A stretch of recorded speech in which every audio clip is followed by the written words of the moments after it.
Sud Radio Parlons Vrai chez Bourdin, 10h30, 12h30, Jean-Jacques Bourdin. Bien, il est 11h04, nous allons évidemment débattre autour de cette réforme des retraites présentée par Elisabeth Borne hier. Nous allons poser plein de questions. Est-ce que cette réforme est juste? Est-ce que c'était la seule solution pour sauver le système par répartition? Quelles sont les conséquences de cette réforme? Des quantités de questions. Si vous voulez vous mêler au débat, ce n'est pas compliqué. 0826 300 300.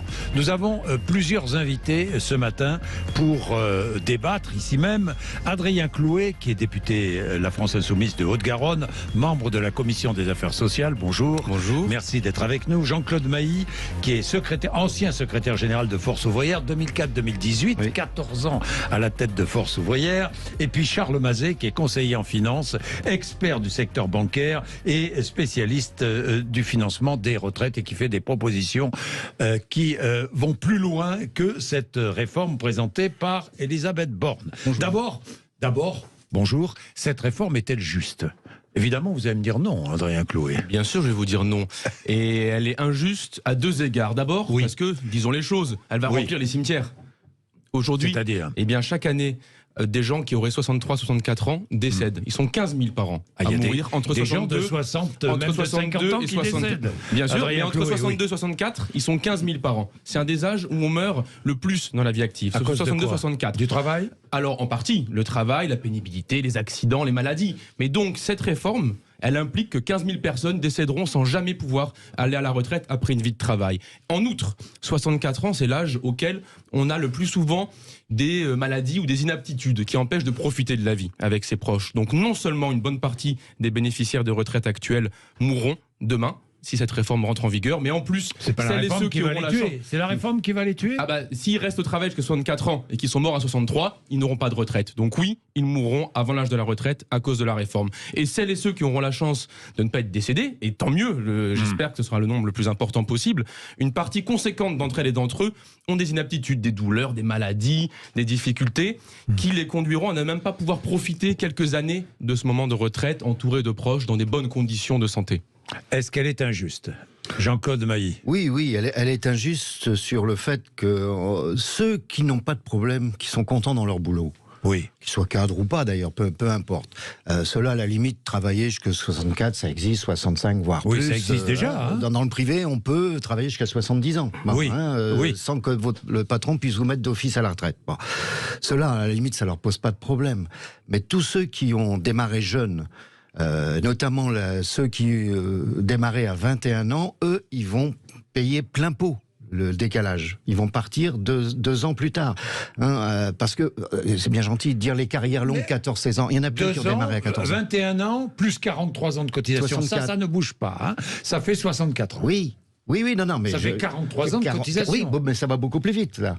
Puisque c'était prévu pour arriver en 2035 et on va arriver 8 ans avant. Donc, ça signifie que la première génération qui va être concernée, c'est celle qui aura 61 ans après le 1er septembre de cette année. Donc, ça veut dire que ces gens-là vont devoir travailler plus longtemps, d'une manière ou d'une autre. En fait, je crois qu'il y a le vrai problème dans cette affaire. Il n'est pas les retraites. C'est pas là-dessus. Le vrai problème, c'est que le gouvernement veut faire des économies. Pourquoi il veut faire des économies ? On a une dette globale publique qui a dépassé les 3 000 milliards.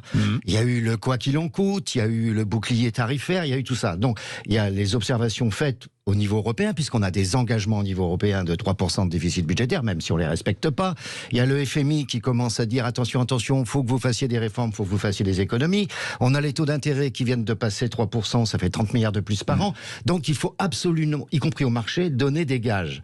Et donner des gages, c'est quoi ? C'est se montrer courageux, donc affronter y compris les manifestations. C'est ça que ça signifie d'une manière ou d'une autre. Mais après, c'est un choix budgétaire. C'était une promesse présidentielle. En élisant Emmanuel Macron, on savait, tous les Français savaient que cette réforme allait être appliquée, non ? Non, parce que, il l'a dit, ça, je suis d'accord, il a même dit 65 ans. C'est dans le programme. Oui, il a dit, non, mais attendez, je crois que tous les présidents, quels qu'ils soient, ne sont pas élus obligatoirement sur leur programme. Voilà, ça faut pas l'oublier. Enfin, c'est quand même dommage, si on... non, mais attendez... Ça, c'est un autre débat. Non, mais le débat de fond, sans rentrer dans... Le débat de fond, c'est qu'attendent les gens d'une manière générale ? D'avoir un projet, d'avoir un axe où on va. Ça, on l'a pas. Par contre, on annonce des trucs, CSG, machin. Les gens regardent pas dans le détail, ce genre de choses. Après, il y en a qui votent pour un tel pour éviter un autre. Voilà. Donc, c'est pas un argument pour moi. De dire c'était dans mon programme, c'est pas un argument. Bon, attendez, on va faire un tour de table tout de même. Chacun a le droit. Charles Mazet, elle est injuste cette réforme ou pas? Écoutez, moi, je suis un peu d'accord avec Jean-Claude Vous êtes Mailly, plutôt libéral, vous êtes conseiller en finance. Oui. Je suis plutôt libéral, mais je suis quand même d'accord avec Jean-Claude Mailly pour dire que il y a une génération qui est la génération des gens qui ont commencé à travailler.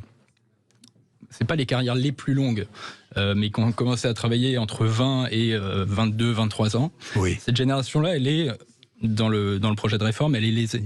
Elle est lésée, oui. Et plus globalement,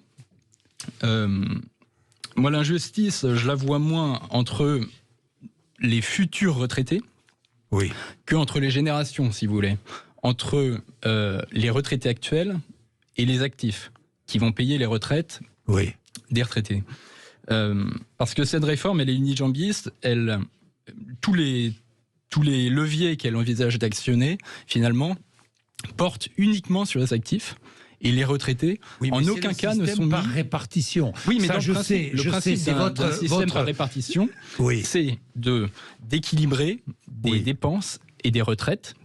Les dépenses et les pensions qui sont perçues par les retraités et les cotisations. Et les cotisations, elles sont payées par les actifs. Vous avez une théorie, vous dites qu'il faut absolument que les retraités trouvent d'autres moyens d'améliorer leur pension. Moi, ce que je dis, c'est ce que vous proposez. Moi, ce que je dis, c'est que quand on regarde sur le temps long, le ratio entre les pensions perçues par les retraités et ce qu'ils avaient cotisé quand ils étaient en activité se dégrade énormément et très rapidement. Au fil du temps. En gros, un retraité qui a pris sa retraite, ou plutôt qui est né en 1950, il a cotisé 2 fois moins que ce qu'il va percevoir en retraite, alors qu'un retraité qui est né, par exemple dans ma génération, il va percevoir grosso modo la même chose entre ce qu'il cotise et ce qu'il va percevoir. Donc ça veut dire que... Non, mais ça veut dire que concrètement, notre génération, elle est lésée par le système par répartition parce qu'on n'a pas pensé la dégradation de la pyramide d'âge. Alors oui, il y a quand même un problème. Attendez, Adrien Cleux, vous allez pouvoir répondre, mais il y a quand même un vrai problème. C'est qu'aujourd'hui, il y a de moins en moins d'actifs pour payer les pensions de retraite. Attendez, c'est une réalité. Oui, mais c'est pas si grave. Je vais reprendre l'exemple parce qu'il est extrêmement intéressant, votre exemple. Vous comparez une personne qui a travaillé années 50 avec une personne qui travaille aujourd'hui. Mais il y a une différence fondamentale entre les deux. C'est qu'aujourd'hui, on est 2 fois plus productif qu'à l'époque. La productivité, elle a doublé. Donc, on est en capacité d'absorber de plus en plus de pensions de retraite avec un nombre de salariés qui ne progresse pas aussi vite. Donc, il n'est pas vrai que se fixer sur ce taux soit une espèce de réalité historique. Si on est en capacité de pour il y a un déficit vous, Adrien Clouet, je vais donner la parole à Jean-Claude Mailly. Pour vous, c'est simple. Aujourd'hui, les cotisants sont suffisamment nombreux pour assurer une retraite digne aux retraités. Les cotisants sont assez nombreux, mais leurs salaires ne sont pas assez élevés. Donc vous dites il faut corréler ça à des augmentations de salaire. C'est ça la base. Les cotisants sont moins nombreux qu'avant tout de même. Bon, vous dites ils sont plus productifs. Il y a de plus en plus de cotisants, mais les retraités progressent plus vite. La question derrière, c'est la base qui finance ça. Il y a de plus en plus de retraités. Ce sont les salaires. Faut ne pas oublier la pyramide des âges. Que dites-vous, Jean-Claude Mailly ? Oui, non, mais il y a une réalité, c'est ce qu'on appelle le taux de remplacement. Ça veut dire ce que vous percevez à la retraite par rapport à votre dernier revenu d'activité. Ce taux, depuis des années, il baisse. Et oui, il baisse. On doit être au 67% à peu près aujourd'hui en moyenne. Et si l'on ne fait rien, ça va continuer à baisser. Mais ça, la réforme ne change rien là-dessus. Ce qu'elle a annoncé, on ne change pas le niveau de vie des futurs retraités. Donc, même en revenus, et ça commence à s'équilibrer. Oui, mais on assure la pérennité du système. C'est ce que dit le gouvernement. Il faut relativiser tout ça. Allez, 12 milliards, c'est OK. Je ne dis pas qu'il ne faut rien faire. Mais 12 milliards, c'est pas non plus une catastrophe, je veux dire. Bon, vous savez, faire passer ça en ce moment, après le quoi qu'il en coûte, où on a trouvé sans difficulté, enfin apparemment par emprunt, etc. Les gens disent, attendez, il y a 12 milliards, pas tout de suite là, dans quelques années. Alors c'est vrai, il faut traiter ça. Je ne dis pas qu'il faut pas le traiter. Une réforme était indispensable. En tous les cas, on prend le temps de discuter. Parce que là, attendez, franchement, c'est de la. Quand vous concertez, qu'est-ce que ça veut dire concerter? Parce que c'est pas une négociation, puisque à la fin, c'est les parlementaires qui vont voter. Donc on négocie pas avec les parlementaires, c'est pas l'objet.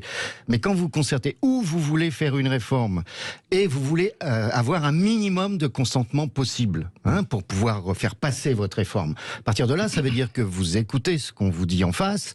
Et quand vous vous êtes confronté, par exemple, comme c'est le cas, à une unanimité syndicale contre le recul de l'âge, ou vous bougez vraiment le report, ou vous bougez vraiment, ou vous maintenez.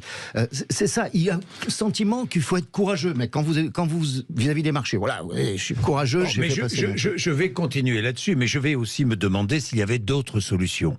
On va aussi évidemment parler de cela. Simplement, petite parenthèse, vous irez manifester? Oui, Jean-Claude Maillet, oui. Et vous irez manifester avec la France Insoumise aussi? Non, je vais manifester. Si je vais manifester, ce sera avec les cortèges. Pas de mélange? Non, moi, j'ai jamais été pour les mélanges. Entre les partis politiques et les syndicats? Alors, les partis politiques font leur boulot, ils ont aussi la démocratie, mais c'est un appel des organisations syndicales, ce n'est pas un appel des partis politiques, et c'est bien de ne pas mélanger les choses. Bien, il est 11h15, vous êtes sur Sud Radio, à tout de suite. Si vous voulez intervenir, 0826 300 300. Sud Radio Parlons Vrai chez Bourdin, 10h30, 12h30, Jean-Jacques Bourdin. Je vais donner la parole à Charles Mazet qui voulait s'exprimer. Qu'est-ce que vous vouliez dire, Charles Mazet? Je voulais dire que, en fait, on a énormément concentré le débat autour de l'âge et 64 ans. Oui. Et je pense que c'est un peu la raison de la crispation dans le débat. Oui. C'est que les gens, la retraite, c'est pas uniquement une question financière, c'est aussi une question de perspective de vie. Oui. On travaille toute sa vie et à la fin de sa vie, on part à la retraite, c'est mérité et c'est un moment pendant lequel on a du temps, on peut faire plein de trucs. Oui. Et peut-être qu'une des manières de sortir de l'impasse politique dans laquelle on est, où les gens ne veulent pas travailler plus longtemps, on voit difficilement comment on peut augmenter les cotisations. Et les gens ne veulent pas qu'on baisse les pensions. Oui, c'était deux autres solutions que je vais aborder. Ouais. Est-ce qu'il fallait augmenter les cotisations ou baisser les pensions?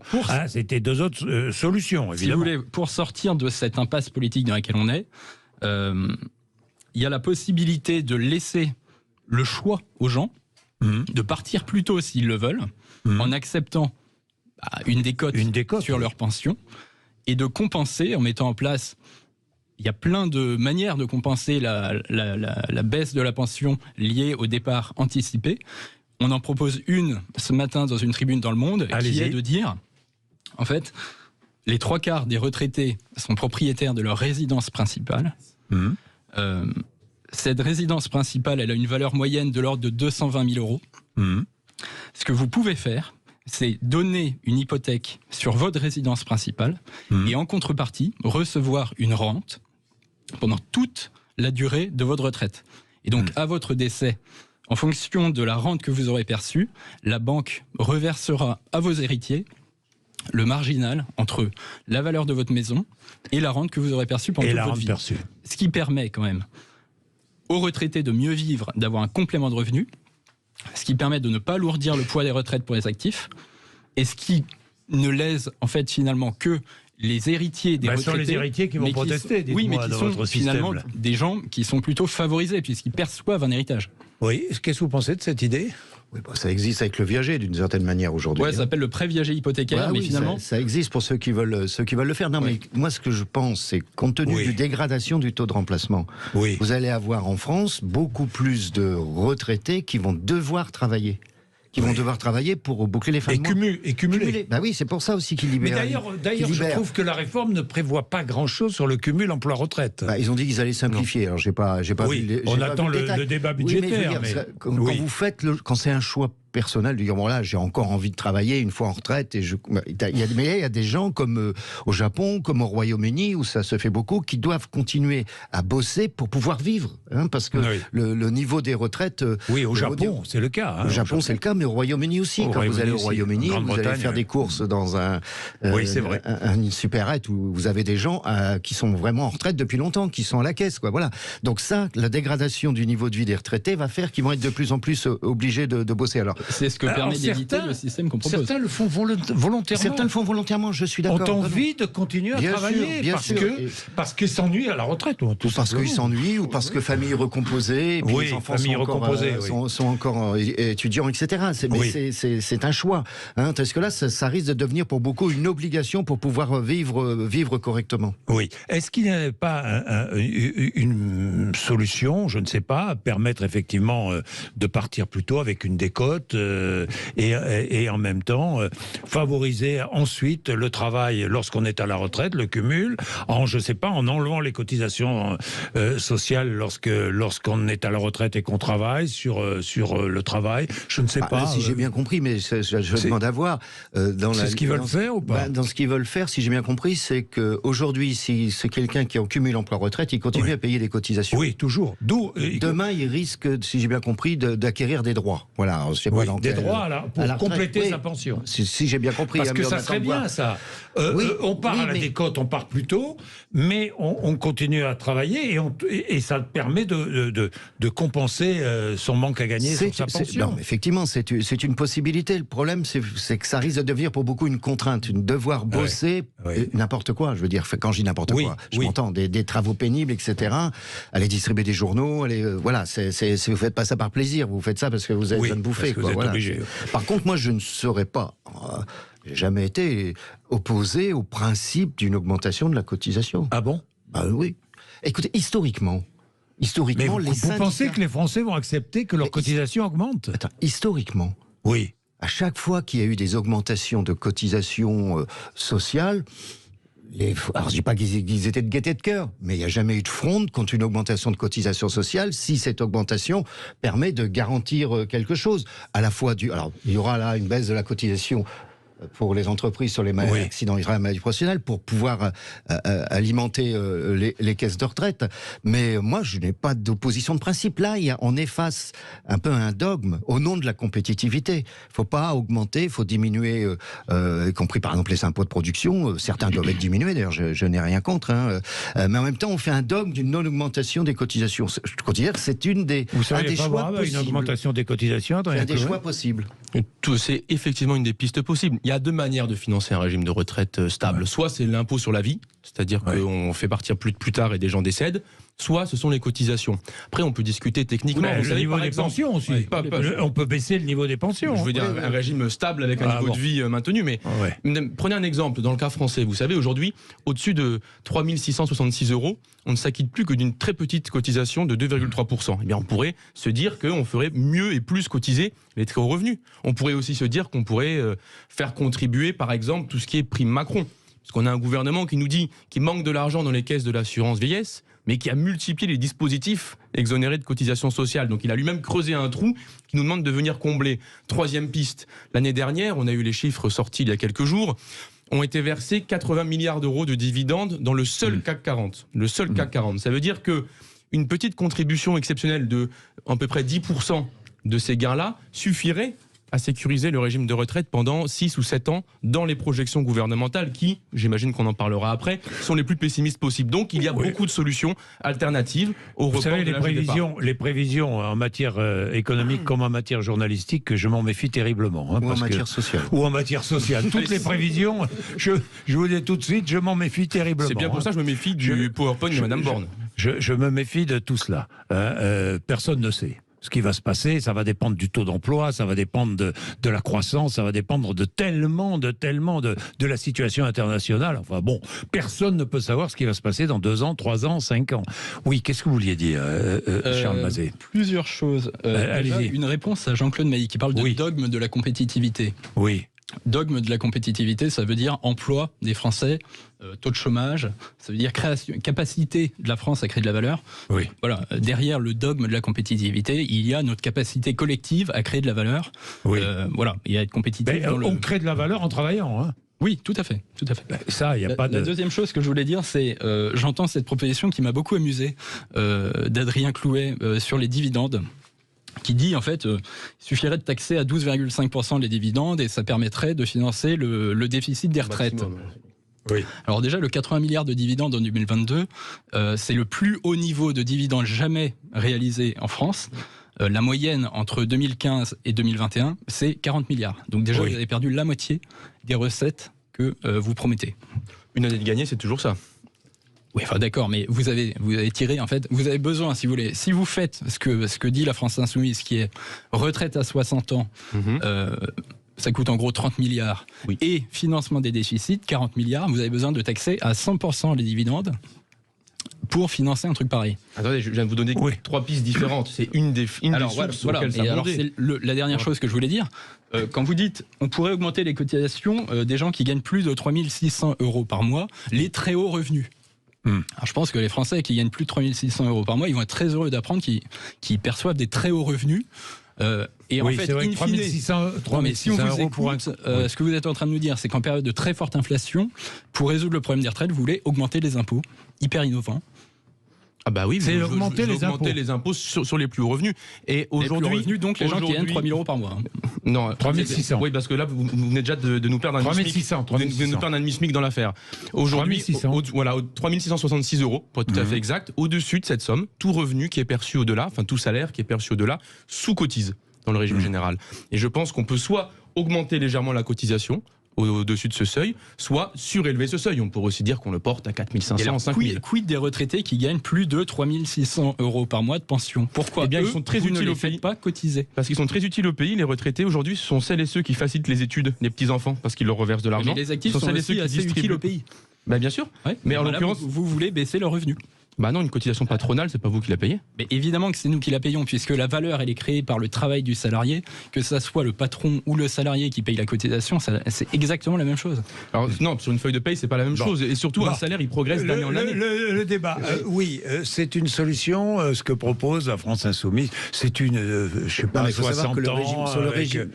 Pour les salariés du privé, pour les salariés du privé, ça fonctionne comment aujourd'hui la retraite? Vous avez le régime de base, et vous avez les retraites complémentaires. Exact. Pour un ouvrier ou un employé, la retraite complémentaire, c'est environ 30% de son revenu. Pour un cadre, c'est à peu près 60% de son revenu. Ça veut dire qu'un cadre perçoit plus au niveau de sa retraite complémentaire que de sa retraite de base. Et la retraite de base, grosso modo, elle est plafonnée à 1 500 €. C'est ça qui explique aussi les 3 600. Hein, elle est plafonnée à 50%. Bon, voilà. Je pense pas que ce soit directement une solution. Mais quand je parle de dogme, qu'est-ce que je veux dire? C'est pas le dogme de Macron ou de je ne sais qui. C'est tout simplement qu'on est aux limites aujourd'hui de... Je parle pas du dossier retraite, de ce qu'on appelle ça comme on veut, néolibéralisme, l'école de Chicago, etc. On est aux limites de ça. On est en train de redécouvrir, avec la crise sanitaire, avec l'augmentation de l'énergie, le rôle des États. Le rôle de l'État, le rôle de l'État. Alors, cette logique néolibérale nous a conduit à une compétitivité à tout crin. Voilà. Mais c'est pas seulement en France. C'est partout qu'on a les mêmes problèmes. Bien. Alors, nous allons continuer à débattre autour de cette réforme dans un instant. Et nous prendrons Diane, qui habite à Perpignan, qui est aide-soignante en invalidité et qui a une question à vous poser. On va voir si nous sommes capables d'y répondre. À tout de suite sur Sud Radio. Sud Radio Parlons Vrai chez Bourdin, 10h30, 12h30, Jean-Jacques Bourdin. Bien, il est 11h34, nous continuons à débattre autour de cette réforme des retraites. Alors, succincte pour l'instant le texte du gouvernement, parce qu'il va y avoir discussion à l'Assemblée nationale, débat à l'Assemblée nationale, 15 jours de débat, et là, il va y avoir évidemment beaucoup d'amendements qui vont venir de tous les partis politiques, qui vont, pour les uns, améliorer le texte, et pour les autres, ne rien améliorer du tout. Bon, Diane est à Perpignan. Bonjour Diane. Bonjour tout le monde, bonjour Jacques Bourdin. Bonjour, vous êtes dans les Pyrénées-Orientales à Perpignan, donc Diane. Tout à fait. Aide-soignante en invalidité. Alors, racontez-nous, quelle est la question que vous posez ce matin? J'ai 3 questions en fait. Alors, vite. La première question, voilà, je suis née en 62. Oui. J'ai eu 3 enfants et à l'époque on pouvait rester en maternité 3 ans, un congé parental. On pouvait rester 3 ans à partir du 2e. Je les ai pris pour mes 2 enfants. Oui. Ça m'a fait 6 ans que je suis restée en congé maternité, en congé parental. Oui. Donc je voulais vous poser la première question, c'est là actuellement, c'est pris en compte, c'est validé. Non, c'est validé mais pas cotisé. Ah d'accord. Voilà, c'est validé mais on ne le cotisait pas. Là j'ai entendu qu'on pouvait, que ça allait être pris en charge. Mais voilà, je voulais savoir si ça va être validé. La deuxième question... Non, c'est validé, vous voulez savoir si ça va compter comme cotisation. Oui, parce qu'on nous a dit que ça allait être pris en charge. Pour le calcul de votre retraite. Pour le calcul de maintenant. Mais on ne nous a pas dit si c'était validé ou cotisé. Alors ? Voilà, ça on ne nous l'a pas dit. Jean-Claude Maillet. Écoutez, de ce que j'ai vu, oui, il y a une prise en compte. Je ne peux pas répondre, savoir si c'est uniquement de la validation ou de la cotisation, sachant que pour les salariés du privé, c'est les 25 meilleures années qu'on retient pour le calcul. Pour le calcul, c'est les 25 meilleures années. Oui, est-ce que ce sera pris en charge cotisé ? Je ne sais pas. Bon. Voilà. Autre question, Diane. La deuxième question, c'est mon mari. Il a été ouvrier avant d'être patron. Oui. Quand il a été ouvrier, on avait droit à nos 5 semaines, tout à fait normal.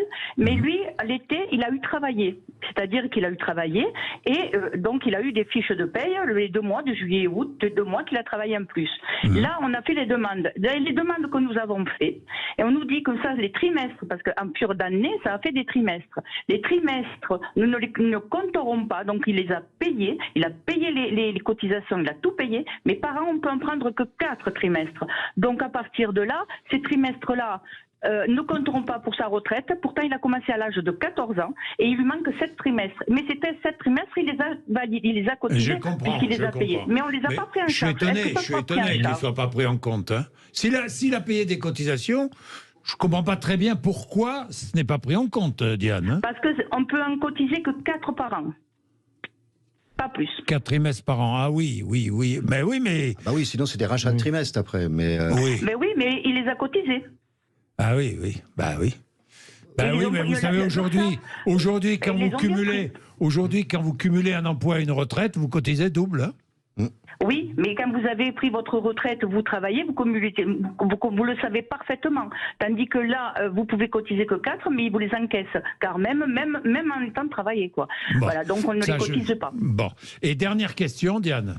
Et la dernière question, carrière longue, comme vous dites. Oui. Il a commencé à 14 ans, et donc ces 7 trimestres, il manque. S'il venait à les prendre à 62 ans et qu'il lui manque ces 2 ans que la nouvelle retraite qu'ils vont faire maintenant, est-ce qu'on peut après redemander la revalorisation ou on ne pourra pas, ou ça reste tel que c'est actuellement, c'est-à-dire qu'on perd? Alors, s'il a commencé à travailler avant 16 ans, c'est 58 ans l'âge de départ à la retraite. Oui, mais comme il lui manque ces 7 trimestres, il est obligé d'aller à 62 ans. Oui, mais en même temps, si j'ai bien compris, il est à la fois régime général et il est aussi dans une caisse qui ne relève pas du régime général puisqu'il a été salarié et après il était entrepreneur ou patron. Et il est toujours pas, il est entrepreneur. Oui, entrepreneur. Donc ça veut dire c'est 2 caisses différentes, je pense. Eh oui, 2 caisses différentes, oui, Diane. Mais la plupart des Français, c'est ça. Mais normalement, ça ouvre les droits, oui. Normalement, on peut ouvrir des droits sur plusieurs caisses. Oui. On peut ouvrir des droits sur plusieurs caisses. Bien, Diane, je comprends vos difficultés, merci. Je sais pas, on n'a pas pu vraiment répondre à vos questions, mais on a essayé de réfléchir avec vous. Alors tiens, j'ai Frédéric qui vous pose une question qui n'a rien à voir avec les sujets évoqués par Diane, mais qui est à Blagnac. Bonjour Frédéric. Oui, bonjour tout le monde. Alors juste une question Frédéric, parce que le temps nous presse. Juste une question, étant moi-même spécialisé en retraite depuis 30 ans, parce que c'est mon activité, oui. Il y a le fameux fonds de réserve de retraite dont on n'entend absolument plus parler depuis un certain nombre d'années, qui avait été créé, rappelez-vous, sous l'initiative de Lionel Jospin, qui a été alimenté puis abandonné. Oui, Est-ce c'est vrai. qu'on ne pourrait pas se servir, alors déjà, à quoi sert-il aujourd'hui? Bon, il sert de temps en temps à approvisionner quelques dépenses de nos caisses, mais on a du mal aussi à connaître son montant exact. Il a avoisiné aujourd'hui un peu plus de 26 milliards. Il est bien géré, puisqu'il a fait une performance de plus de 6% en 2021. Donc vous voyez que quand on veut gérer les actifs, on sait le faire aussi de l'autre côté. Petit message en passant. Alors pourquoi ne pas puiser dans le fonds de réserve de retraite? En attendant, oui, on pourrait puiser dans le fonds de réserve de retraite? Tout à fait. On peut en prendre une partie. L'idéal, ce serait de réussir à de trouver un équilibre où le fonds de retraite alimenterait la Caisse nationale d'assurance vieillesse et en même temps permettrait de dégager lui-même à nouveau des revenus. Mais ça participe de la recette générale avec la hausse ciblée des cotisations, l'élargissement de certains revenus qui ne sont pas cotisés, on le disait tout à l'heure. Le fonds pour les retraites est effectivement une des pistes. Et évidemment, je vous salue à Blagnac, parce que vous êtes dans la première circonscription de la Haute-Garonne. Oui, de mémoire, il doit y avoir une 30aine de milliards à peu près dans le fonds de réserve des retraites. De mémoire également, mais il faudrait reprendre dans les travaux du corps. Il est utilisé aujourd'hui avec le fonds de solidarité vieillesse, je crois, d'une mémoire. Mais c'est bien. Je rappelle que quand c'était le gouvernement de Lionel Jospin qui avait créé ça, l'objectif à l'époque, c'était d'arriver à 150 milliards, ce qu'on n'a jamais fait. En fait. Ce qu'on n'a jamais fait, oui, je me souviens. Oui. On avait dit 150 c'était un milliards. peu système norvégien, quoi. Voilà, on crée un fonds qui est un fonds d'amortissement, quoi, à un moment donné, quand il y a des difficultés. Mais il n'est jamais monté en puissance. C'était une bonne idée, d'ailleurs. Oui, c'était une bonne idée. C'était une bonne idée, mais c'est jamais monté en puissance comme il aurait fallu. Bon, il y a une autre question que je voudrais poser. Tiens, je vais vous poser. Les règles, donc, vont changer à partir du 1er septembre, on est bien d'accord. C'est à partir du 1er septembre que les règles vont changer. À partir du 1er septembre prochain. Pour les salariés du privé, tous les salariés du privé, oui, mais attendez, dans le public, non, ça ne change rien du tout, puisque les règles ne changeront que pour les nouveaux embauchés. Il n'y a pas une injustice, là, ou pas? Là, vous parlez particulièrement des régimes dits spéciaux. Dits spéciaux, oui. Effectivement, je parlais en tout début d'émission de l'injustice générationnelle. Oui. Alors, pour le coup, c'est l'exemple parfait. C'est-à-dire qu'on a des régimes spéciaux qui sont favorables, qui sont déficitaires. Chaque année, l'État doit contribuer à l'équilibre de ces régimes. Exact. Là, le gouvernement décide... L'État ou le régime général. Voilà, l'État ou le régime général, effectivement. Oui. Et là, le gouvernement décide de réformer ces régimes, de les supprimer, mais pas de faire peser sur les générations qui sont actuellement en activité, et a fortiori pas sur les retraités de ces régimes, la réforme. Et donc, en fait, on dit, ces régimes, ils étaient trop favorables, ils nous ont coûté quand même extrêmement cher, et c'est les jeunes qui vont payer. Oui, la réforme pour certains, mais pas la réforme pour tous, quoi. Si je comprends bien. Si je comprends bien. Et oui, non, Adrien Chloé? Moi, je suis pour la réforme pour personne, donc ça ne me dérange pas spécialement. Oui. Non. Mais enfin, la réforme pour personne, ça veut dire faire payer les jeunes, soit via la dette publique qu'on va devoir mettre en face du déficit de nos régimes, soit via une augmentation des taux de cotisation que vous proposiez tout à l'heure. En fait, in fine, c'est soit un élargissement de l'assiette. On rappelle qu'il y a plein de revenus qui ne cotisent pas. L'épargne salariale ne cotise pas, les primes Macron ne cotisent pas, etc. etc. L'élargissement de l'assiette qui ne permettra pas de combler le déficit. Est-ce que l'épargne devrait cotiser le livret A, par exemple? Non, je dis l'épargne salariale. Oui, mais le livret A, j'ai bien compris. CSG, CRDS. CSG, CRDS, mais pas autre cotisation. Non, c'est vrai. Mais oui. Non, parce que ça ouvre pas forcément des droits. Les régimes spéciaux, les dividendes le gouvernement fait comme les précédents. Pourquoi? C'est la crainte d'un blocage. Évidemment, c'est que le gouvernement a peur, quoi. Voilà, ceux qui sont au gouvernement disent voilà, si on touche à ceux qui sont en poste actuellement, donc ça risque de partir en grève et blocage sur les transports, etc. Donc on fait ce qu'ils appellent la clause du grand-père. Oui, mais vous avez injuste, en fait. La motivation du gouvernement, de celui-ci, comme les autres, ça veut dire que oui, mais il y a une injustice. Une extinction. Jean-Claude Mailly, c'est injuste? Oui, en même temps, ceux qui sont rentrés dans ces régimes, à EDF par exemple, vous rentrez à EDF, vous rentrez avec un contrat. Dans ce contrat, c'est prévu comme ça, c'est pas eux qui l'ont créé. Regardez, on va maintenir la Comédie Française. Qui a fait de la Comédie Française c'est Louis XIV. Bon, voilà. Donc, il y a des choses qui sont maintenues. Mais en tous les cas, s'ils font ça, c'est une question de faisabilité. Parce que s'ils mettent tout d'un coup, alors là, ils bloquent le pays, c'est sûr. Là, ils bloqueront peut-être d'ailleurs quand même. Nous verrons, 11h44. Je vais parler de la retraite minimum, 1 200 € par mois. Il va falloir que les choses soient clarifiées parce que on ne sait pas très bien exactement qui ça va concerner, comment, enfin bon. 11h44, on va parler aussi des seniors, de ce fameux index senior. Il est 11h44, à tout de suite. Sud Radio Parlons Vrai chez Bourdin, 10h30, 12h30, Jean-Jacques Bourdin. Bon, j'ai une autre question à poser. Et si l'on ajoutait à notre système par répartition un peu de capitalisation? Je sais que vous êtes favorable à cela, Jean-Claude Mailly. Moi, je ne suis pas opposé à ça, oui. En troisième niveau. En troisième niveau, on a le niveau retraite de base, on a les régimes complémentaires par répartition. Et moi, je ne serais pas opposé. Pourquoi je ne serais pas opposé à ça? Parce que ça existe dans les grandes entreprises. où vous avez des 3e niveaux de retraite. Ça existe dans la fonction publique, de manière modeste, mais le régime additionnel de la fonction publique sur les primes, c'est un système par capitalisation. Donc, vous êtes salarié d'une PME, ben, vous n'avez pas ce dont vous pouvez bénéficier quand vous êtes salarié d'une grande entreprise. Donc, ça mériterait, en 3e niveau. Il y a là une injustice. En 3e niveau, ça mériterait d'être réfléchi. Oui. Vous êtes contre ? Tout à fait. Et pour 2 raisons essentielles. La première, c'est que la capitalisation, c'est une pochette surprise. Il faut bien comprendre de quoi on parle. On met de l'argent de côté pour soi et à la fin de sa carrière, on voit si l'argent est toujours là. C'est-à-dire si les investissements ont été heureux ou peut-être un petit peu malheureux s'ils ont été gérés par des différents gestionnaires financiers. Donc en cas de crise, on peut tout perdre. Deuxième raison, c'est que la capitalisation, on met son argent de côté pour soi. Alors que la répartition, ce sont les salariés actuels qui payent pour les retraités. Et donc ce sont les plus productifs qui payent au moment où on a besoin. C'est-à-dire que la capitalisation, vous mettez votre argent, alors que la répartition, c'est dans 30 ans des gens plus productifs que vous. Ce n'est qu'un peu de capitalisation, une part de capitalisation. Bah à quoi bon dans ce cas-là ?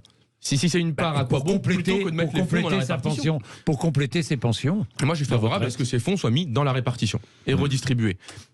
Et vous seriez favorable ? Je trouve assez paradoxal de passer son temps à dire les actionnaires se gavent, il faut taxer les dividendes. Les actionnaires qui se gavent, si vous mettez en place une partie de capitalisation, les actionnaires de demain, c'est les retraités.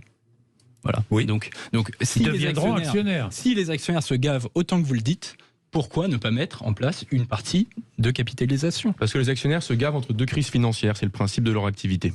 Oui, mais donc ils perdent quand il y a une crise financière, en fait. C'est ça que vous êtes en train de me dire. Et donc vous me proposez un système où les retraités, une année sur 10, perdront tout. Non, ça sera pas avec moi. Pour 2 raisons. Ça dépend aussi des critères que vous mettez dans la gestion des fonds. Bon.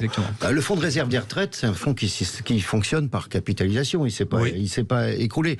Alors, ça mérite un contrôle actif. Si vous prenez une caisse, alors c'est pas des salariés, ce sont des non-salariés. Vous prenez la caisse des pharmaciens libéraux, etc. C'est une caisse qui fonctionne avec de la répartition et de la capitalisation. Et ça marche, mais avec une gestion stricte des fonds placés en capitalisation. Ça peut marcher, oui. Mais je dis bien, ça ne remplace pas. Pourquoi être opposé ça ne remplace pas, c'est un élément un niveau supplémentaire. Parce que je n'ai aucune confiance dans le fait qu'un gouvernement macroniste, si on lui cédait quoi que ce soit sur la capitalisation, en fasse bon usage. Moi, je n'ai aucune confiance dans le fait qu'aujourd'hui... Ils sont plus là. Oui, ça, on l'espère. Lui, peut-être même plus tôt, on l'espère. Mais en tout cas, moi, je n'ai pas confiance. Vous n'êtes pas brésilien, quand même. Vous n'êtes pas brésilien, non. Non, mais il peut y avoir une dissolution, il peut y avoir plein de choses qui se passent. Non, mais une dissolution, c'est les députés qui sont dissous. Oui, mais c'est son programme qui s'en va avec, le cas échéant. Oui, non, mais d'accord. D'autant qu'après, vous ne pouvez pas destituer le président de la République.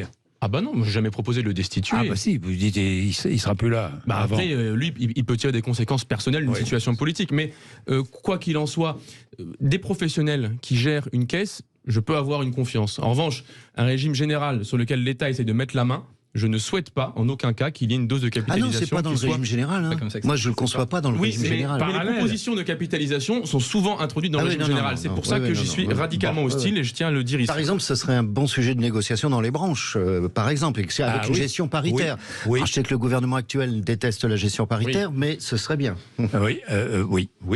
Alors, les 1 200 €, qu'est-ce que vous avez compris ? 1 200 € retraite minimum. C'est ce qu'avait promis Emmanuel Macron, c'est ce qu'il promet là, c'est ce qu'a dit hier Elisabeth Borne. Mais j'attends un peu...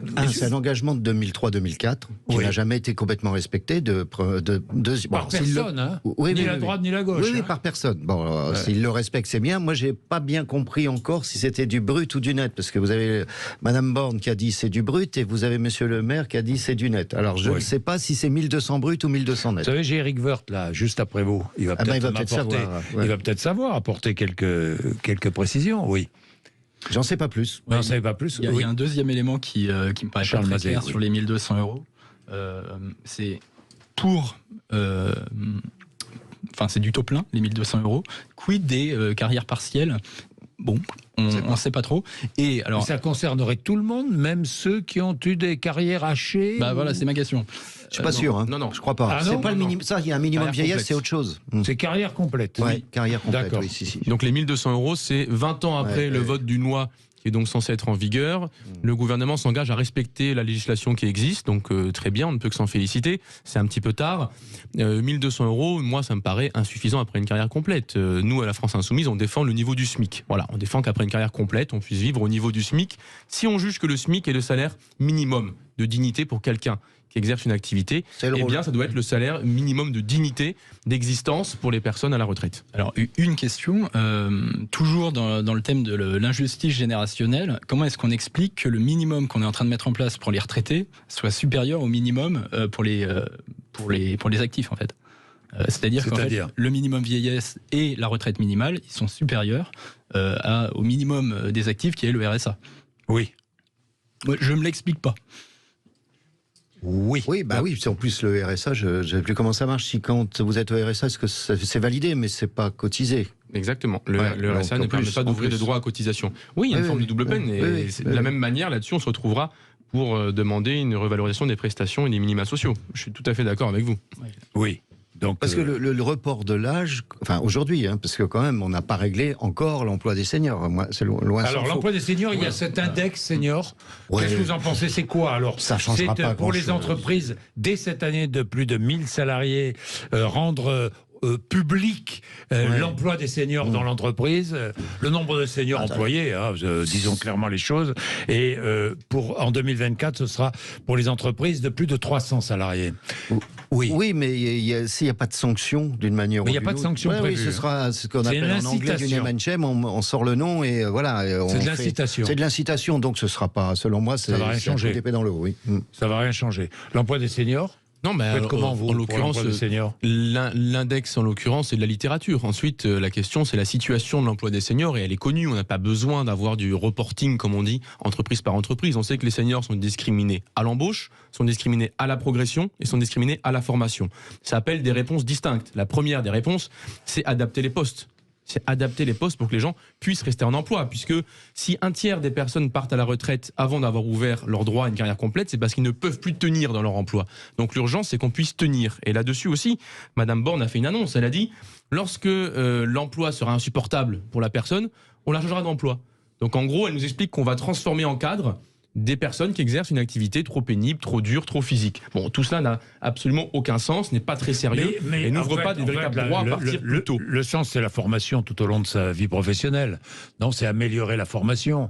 Non, enfin, je ne sais pas, moi. Oui. Ou donner la possibilité à celui qui a exercé un métier pénible pendant un certain nombre d'années de se reconvertir. Oui, non, bien sûr, mais ça se prépare et ça se travaille, etc. Oui. Et puis, quand on fait ça, on ne remet pas en cause une partie du compte personnel de formation, comme ils l'ont fait. Oui. Oui, qu'est-ce que vous voulez dire? Quand même un élément sur le travail des seniors, qui est que lors de la réforme Fillon, quand on a décalé l'âge de départ de 60 à 62, on a vu... Ça montait un peu. Voilà, on a vu que l'emploi des seniors progressait, notamment parce que les pré-retraites qui sont possibles 3 ans avant l'âge de départ se sont décalées automatiquement lorsque l'âge de départ est remonté. Donc je pense qu'il y a effectivement un effort de formation qui est massif à réaliser. Néanmoins, le fait de décaler l'âge de départ, ça va quand même favoriser un peu l'emploi des seniors. Un peu l'emploi. Et dans quelles conditions? Merci messieurs, Adrien Clouet, Jean-Claude Maillet, Charles Mazet, merci d'être venus nous voir tous les trois pour débattre. Là je vais recevoir un des acteurs de cette réforme des retraites, Éric Woerth, député Renaissance de l'Oise. Il a été ministre du Travail sur Nicolas Sarkozy et il s'intéresse de très près évidemment à ces questions-là. J'ai plein de questions à lui poser parce qu'on veut avoir quelques précisions sur ce qu'a dit Elisabeth Borne. Pourra-t-il nous en donner? 11h56, merci, vous êtes sur Sud Radio.